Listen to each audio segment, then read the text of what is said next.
This is a circus. It's a national disgrace.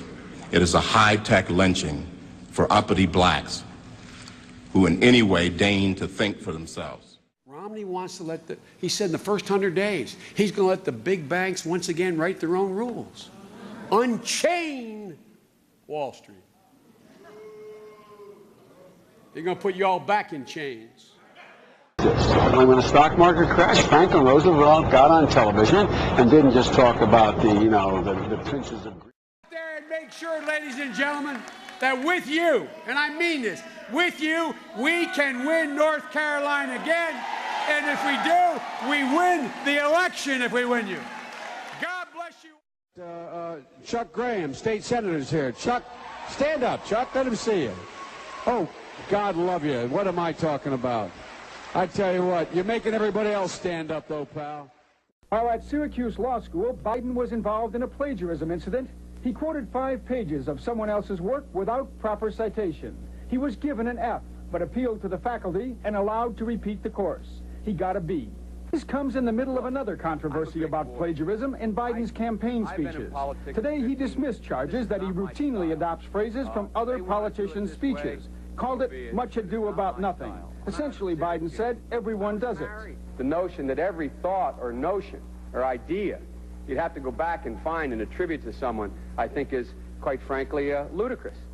But to the political community in Washington, it all seems of a piece. Plagiarism at law school, plagiarism on the stump, for example. But this standard is not a measure of how we can evaluate the condition of our society. It cannot measure the health of our children, the quality of our education, the joy of their play. This is how it sounded when Robert Kennedy said those words in 1968. Yet the gross national product does not allow for the health of our children, the quality of their education, or the joy of their play. Biden gave Kennedy no credit. He has also quoted or paraphrased John Kennedy, Hubert Humphrey, and British Labour Party leader Neil Kinnock, all without credit. That our generation of Americans will pay any price, bear any burden, accept any challenge, and meet any hardship. President John Kennedy's inaugural, 1961.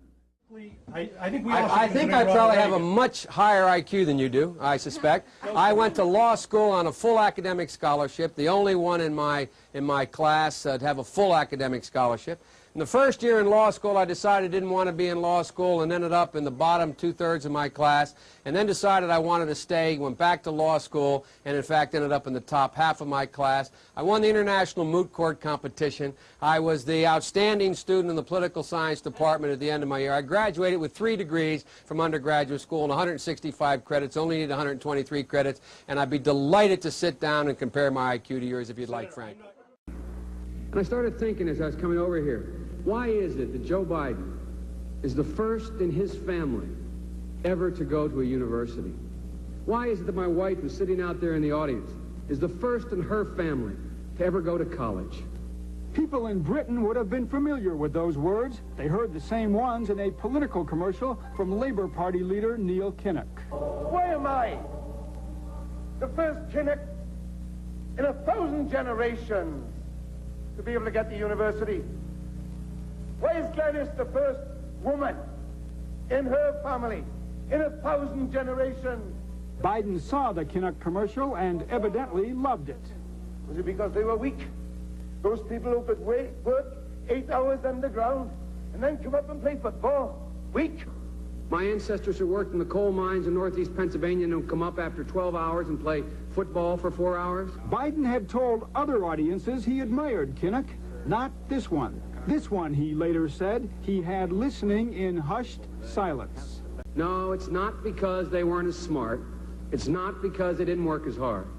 It's because they didn't have a platform upon which to stand. Anybody really think that they didn't get what we had because they didn't have the talent, or the strength, or the endurance, or the commitment? Of course not. It was because there was no platform upon which they could stand. And finally, we got about 30 seconds left, but I can't let you go without some politics. As we mentioned, you're in South Carolina right now on the campaign trail. 30 seconds or less. What kind of a chance would a northeastern liberal like Joe Biden stand in the South if you were running in Democratic primaries against Southerners like Mark Warner and John Edwards? Better than anybody else. And you don't know my state. My state was a slave state. My state is a border state. My state is the 8th largest black population in the country. My state is anything from a northeast liberal state. Once again, General Motors, the largest automobile maker in the world. Folks, where is it written we cannot lead the world in the 20th century in making automobiles? I've not seen it written anywhere. And the other thing I heard a very, by the way, and I mean this sincerely, a very strong and a very good political speech from a lieutenant governor of Alaska who I think is going to be very formidable and very formidable. Can I respond? Look, please. All you got to do is go down Union Street with me in Wilmington and go to Katie's restaurant or walk into Home Depot with me where I spend a lot of time, and you ask anybody in there whether or not the economic and foreign policy of this administration has made them better off in the last 8 years. Have already passed in the Republican House what Governor Ryan is promising to give the whole nation. They're just not used to somebody really smart. They're just not used to somebody who's really well educated. They just don't know quite how to handle it. Because if he's as smart as Barack is, he mustn't be from my neighborhood. I mean, you got the first sort of mainstream African American who is articulate and bright and clean and a nice looking guy. I mean, that's a storybook, man. I promise you, the president has that big stick. I promise you. You cannot go to a 7-Eleven or a Dunkin' Donuts unless you have a slight Indian accent. I'm not joking. Oh, gigantic.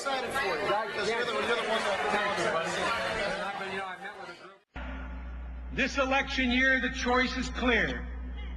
One man stands ready to deliver change we desperately need. A man I'm proud to call my friend. A man who will be the next president of the United States, Barack America. The problem is not whether you believe that school desegregation should have ended. I believe it should have ended long before. George Bork believes it should have ended long before. What he and what I have objected to are the principles used in that decision, because those principles take on a life of their own, and they come back to haunt you in other areas. Obviously, this old phrase, the hard cases make bad law, derived from that fact. You dream up a principle to reach this result, and then the principle has a life of its own. So the principle of desegregating the school. No, that wasn't the principle. The principle was the reason that they picked for it. That's all I'm saying. Okay, the reasons they picked. Yes. Desegregating the schools, you and Judge Bork agree were the wrong principles, and they should have not. So the court shouldn't have done that. No, the court should have done it. Oh, okay. Both of us have said the court should have done it. I see. And in my case, and I think in his case, the court should have done it a lot sooner. How? They should have ruled that it wasn't equal protection of the law, because nobody in his right mind believes that there was equal protection of the law in the Jim Crow era of these school systems. I'm just trying to figure out what you're saying. Then you see, this is what bothers me. People are talking about how judges should be sensitive to this particular group or that particular group. And if that means anything, if it means he's applying the law differently, that's precisely how blacks were held down for generations in the South. So by applying the law differently. So literacy tests, as long as they were equally applied, are all right. Sure. So I thought you thought. I gather from your comments about MIT and Harvard that you don't think there's enough blacks out there who are qualified to fill the number of vacancies allotted for them in those schools. Is that right? Is that what you're saying? Well, the word qualified really is misleading. I got it. So, but my point is, you believe there are not enough black women and men out there that are the same as white women and men to be able to go through Harvard and MIT. What you're saying? It's not a question of what I think. It's a factual matter. So factually, you're saying factually there are not enough. Factually, this study's already been done by Clickguard at Harvard, and the figures are all there. Anyone can look them up. Okay, no, I just want to hear from you. Look, John's last-minute economic plan does nothing to tackle the #1 job facing the middle class, and it happens to be, as Barack says, a 3-letter word: jobs. J-O-B-S, jobs. In the president's sense of a distressed company, He says everybody's in on the deal. GM and Chrysler had to make some tough decisions. They shed some dealerships. They closed plants, 2 in my own state. Auto workers lost their jobs, a heck of a lot of them. Bondholders, the so-called big guys, they lost money too. But everybody was in on the deal. We want to take money and put it back in the pocket of middle-class people. Anybody making over $250,000 is going to pay more. You got it. It's time to be patriotic, Kate. Time to jump in. Time to be part of the deal. Time to help get America out of the rut. Pas 30%. 75%. Not 30. 75. 75. Ah ouais. Wow, yeah, that's different. Bon, là, c'est vrai que c'est pas pareil quand même. Yeah, 75. 75%. Well, you know, wow. God bless America. Bon, bah, que Dieu bénisse les États-Unis.